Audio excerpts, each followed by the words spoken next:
مشرکوں کا کام نہیں کہ اللہ کی مسجدوں کو آباد کریں جبکہ وہ اپنے آپ پر کفر کی گواہی دے رہی ہوں۔ ان لوگوں کے سب اعمال بیکار ہیں اور وہ ہمیشہ دوزخ میں رہیں گے۔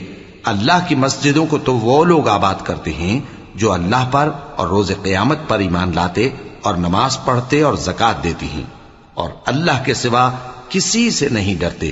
یہی لوگ امید ہے کہ ہدایت یافتہ لوگوں میں سے ہوں۔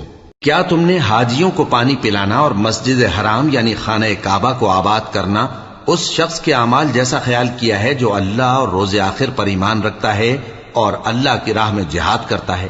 یہ لوگ اللہ کے نزدیک برابر نہیں ہیں اور اللہ ظالم لوگوں کو ہدایت نہیں دیا کرتا۔